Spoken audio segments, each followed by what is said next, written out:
This is He Knows His Sport, bringing you that heat and that fire. All right, in this video, I'm going to cover two topics.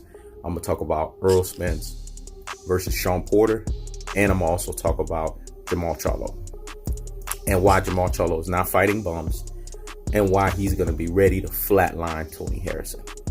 On to the video. Here's the thing. You guys have to understand this. Errol Spence is the better fighter. Folks are sitting here, some folks getting uproared about the videos I made that basically Shawn Porter is not a second tier welterweight. What the fuck are you talking about? You don't know nothing about boxing, blah, blah, blah, blah, blah. Well, here's my counter argument to you guys. You guys clearly don't have what I call the true boxing eye test. Or clearly you guys don't know shit about boxing.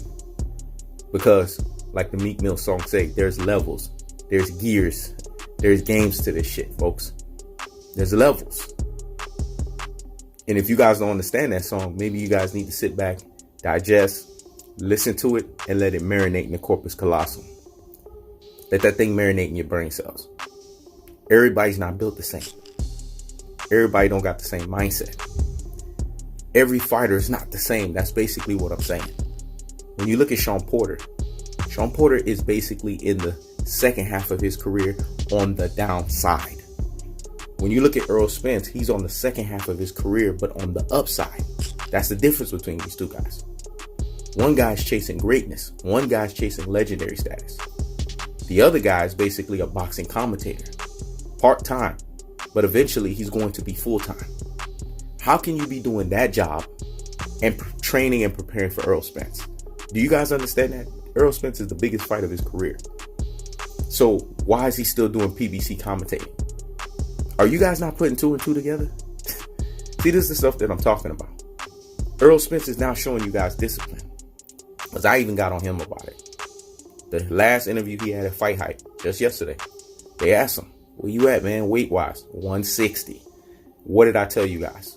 A guy's walk-around weight should be his fight night weight. Did I not educate you guys on that?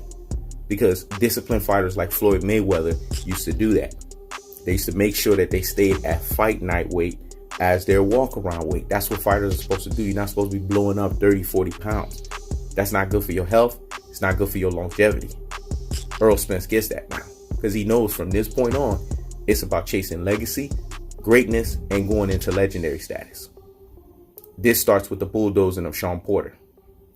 That's right. Shawn Porter's going to get his ass bulldozed, folks. There's just no two ways around that. I know folks don't want to hear that. It's not marinating in the cerebellum. It's not marinating the brain cells. It is what it is. One guy's tactical aggression fighter. The other guy's the ineffective aggression fighter. Let me say that again. One guy is the tactical aggression fighter. The other one is the ineffective aggression fighter. I already told you guys, if Kenny Porter could trade his son, he would have done that in a heartbeat. His son would have become Errol Spence. He would have gave up Shawn Porter for adoption a long time ago. As old as Shawn Porter is right now, at 31 years old, because he damn near treat him like a baby. You don't see the way he be patting his head. They be doing that thing with their head together and they pray before every fight. And then Shawn Porter does the shimmy. He's like a little kid, man. His 31-year-old ass, he would trade his ass for Errol Spence a long time ago. Go look at the way he talked about Errol Spence with Barry Hunter when they trained him in the Olympic team. The way he talked about Errol Spence, it was like Errol Spence was his damn near biological son. So he would have been traded because Errol Spence is exactly what he wanted Shawn Porter to be. Let me say that again. Errol Spence is exactly what he wanted Shawn Porter to be, folks. That's facts. So when I come here and I give cold-hearted, unadulterated, cutthroat truths, eat it. Gobble that thing up like a turkey. It's really that simple, folks. And look at the common opponent that they had, Kell Brook. Remember, Shawn Porter was the American IBF champion that lost his belt to Kell Brook. Who was the American IBF champion that regained the belt back and the respect? It was Errol Spence. One guy looked completely outboxed and embarrassed, so much so that he went crying like a little kid to his dad's shoulders in Kenny Porter. Who was it? Shawn Constipated Porter, because he was ineffective in his style. His style was constipated, and Kell Brook was able to pick that shit apart. What happened when the tactical aggression fighter fought Kell Brook? Like Boys to Men, put his ass on what? Bended fucking knee. 11th round. That's the difference. That common opponent right there should tell you guys the levels. it should tell you guys why Shawn Porter does not belong in the ring with Errol Spence. It's really that simple, folks. And if you guys do enough film study, you go to the tell of the tape, or you go into what's called the vault, however you want to call that shit, and you really sitting down, breaking down rounds by round and watching how these guys fight, then you will understand why Errol Spence is leagues and shoulders above Shawn Porter, and why this fight is not even going to be close. Errol Spence is going to be the only one given the one-sided onslaught of the tactical aggression, the technical punching placement, and the body snatching work, levying onslaught of the punishment style. It's going to be one way. Shawn Porter is just basically going to be eating it. If he tries to go close in close quarters, Errol Spence is going to work the body, punch down on the head to make sure those head bunts don't come in. If Shawn Porter tries to fight on the back foot, Errol Spence is going to cut the ring off, use lateral movement, step in and step out, parry those damn punches, and then basically use ring generalship to get Shawn Porter's ass out of there. Either way, Shawn Porter's screwed. Plus the height differential. One guy's 5'9.5", damn near 5'10". The other guy's 5'6". And the reach differential. Shawn Porter's at so many disadvantages, it's not even funny.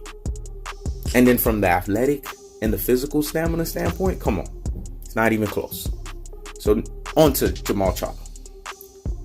Everyone that's sitting here saying that Jermell Charlo's fighting bums, you don't know shit about boxing. Jermell Charlo has been fighting a lot, Jermell Charlo has been fighting a lot of good opponents. And he's been getting them out of there. I told you guys that Jermell Charlo, did I not say it in the last video? He was going to get that motherfucker out of there between 3 to 5 round KO stoppage. I didn't say it was going to be TKO. I said KO. I call that thing like science because I'm the prediction king. When the prediction king strikes again, you guys just need to listen to what I got to say. That's why I tell you guys, take your notepads out and get to the damn scribbling when I'm talking sweet science here. Because I know what the fuck I'm talking about here. He was going to use all his pent up frustration on Tony Harrison on this triple tune-up artist known as Jorge Cota. And that's exactly what happened. Now people are sitting here saying, is Jermell Charlo fighting bumps? This was the opponent that stepped up to the plate in the last minute. And the man wanted to keep the fight date, folks. So I don't want to hear that bullshit. Now ask Tony Harrison why he waited up until fight night to tell us he had an ankle injury. But prior to that, we didn't know. I feel like this is one of those Abner Mares situations. And I got flack for that shit. Because Abner Mares waited towards the end to tell us that he had a retina problem. Ain't that convenient? Because he knew he was going to get flatlined by Gervonta Tate Davis. Well, it's the same thing here. Tony Harrison knew his preparation for that fight, and I'm going to keep it a buck here. He knew this time around he didn't prepare the way he was supposed to for that fight. And I think that ankle injury was some bullshit. Because he realized that Mel was more prepared than him. He could see that. He could sense that. Because fighters know, man. That's why I tell you guys, you got to look at all of the finite details. When they had that press conference and Tony Harrison supposedly chin checked Jermell Charlo, he could tell that Jermell was focused, locked in, and was better. And what happened? You guys saw it. I told you guys, if he listened to Derrick James from the jump and he established everything with the damn jab, what was going to happen? He didn't go in there trying to knock the dude out. He did double jabs, he did triple jabs, he did single jabs, he did looping jabs before that third round came around. If you guys were paying attention and you have that true boxing eye test that I have, y'all would see what I saw. And in the third round, what happened? He did 2 flash 1-2s. The jab, bomb. Right hand lead, got his ass down. First knockdown. Then he went back, right back and tagged him again the same way. Bomb. Stiff jab, then right hand lead. Bomb. Got his ass out of there. People don't understand. Jermell Charlo is a knockout artist. So he needs to set up the knockout. In that Tony Harrison fight, he was fighting reckless. And he wasn't setting up the knockout. He was going for the knockout. See, there's a difference between going for the knockout and setting up the knockout. Let me say that again. There's a difference between going for the knockout and setting up the knockout. And in this fight against Jorge Cota, he set that thing up. And who he called out again at the end of that fight, which I knew, and I told you he would, Tony Harrison. Tony Harrison knew what time it was. He knew his ass was bullshitting. This time around, his ass was bullshitting on that training. So he won't turn around and say, oh, I got ankle injury. Bullshit. That's convenient. Look at that motherfucker. That motherfucker look like a person that got ankle injury to you? Come on, folks. And now people are going to give me flack because they're going to be like, how the fuck you going to say he didn't have no ankle injury? I don't want to hear that bullshit. A lot of times these fighters be lying, man. He knew he was going to get that work. He knew he was going to get the Lions only. And he didn't want that shit. It's really that simple, folks. This is He Knows His Sport. Checking out.